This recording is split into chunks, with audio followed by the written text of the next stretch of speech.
منشی کے کہنے کے اوپر تم نوٹسز بھیجنا شروع کر دیا تم نے. مجھے نوٹس بھیجے ہیں FIA نے کہ میں یہ کیوں کہہ رہا ہوں کہ مریم نواز جو ہیں ان کو آپ نے یہ کہہ رہے ہیں کہ تحقیقات ہونی چاہیے کہ انہوں نے گھڑیاں لیں یا توشہ خانے سے جو چیزیں لیں.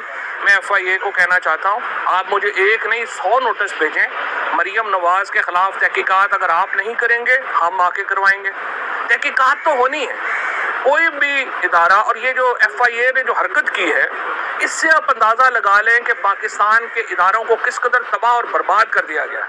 آج FIA کا ادارہ ایک جو مریم نواز کا منشی ہے جس کو ٹویٹ کیا اس نے کہ جی آپ اس کے اوپر کارروائی شروع کریں, مریم نواز کے منشی کے اوپر DG FIA جو ہے وہ نوٹس بھجوا رہا ہے.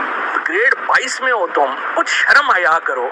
ساری عمر تم نے اس ادارے میں لگائی ہے اور یہ FIA کے افسران ہیں, کو کچھ تھوڑی بہت شرم ہوتی ہے کہ مریم نواز کے منشی کے کہنے کے اوپر تم نوٹسز بھیجنا شروع کر دیا تم نے. اور یہ کیا بات ہوئی تحقیقات کا مطالبہ؟ میں تو اس سے پیچھے نہیں ہٹنے والا. میں تو بلکہ آج میں نے اپنے وکلاء کو انسٹرکشنز دے دیے ہیں.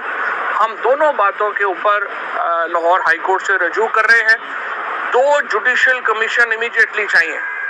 ایک جوڈیشل کمیشن چاہیے جو ذل شاہ کے بہیمانہ قتل کی تحقیقات کرے, اور دوسرا ہمیں ایک جوڈیشل کمیشن چاہیے جو توشہ خانے کے اوپر تمام حقائق قوم کے سامنے لے کے آئے. اور اس میں اب تیسرا جو ہے وہ کیس میں یہ FIA کے خلاف کرنے جا رہا ہوں کہ کیا DG FIA کی انڈیپینڈنس یا آزادی بالکل ہی ختم ہو چکی ہے کہ وہ مریم نواز کے منشی کے کہنے کے اوپر جو ہے وہ لوگوں کو نوٹسز بھیج رہا ہے. اور یہ انشاءاللہ تعالی لاہور ہائی کورٹ میں ہم اس کو چیلنج کر رہے ہیں اور اس کے بعد سپریم کورٹ میں لے جا رہے ہیں.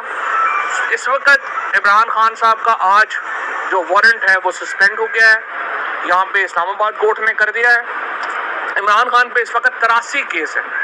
مجھے آپ بتائیں, جو لوگ بیٹھ کے وہاں پہ ٹی ویوں پہ رات کو شروع ہو جاتے ہیں عدالت میں جائیں, ہیومنلی کیسے پاسبل ہے 83 کیسز میں ہم اپیرنسز دیتے پھریں؟ اسی لیے ہم نے عدالت کو کہا جی آپ ویڈیو لنک فیسلٹی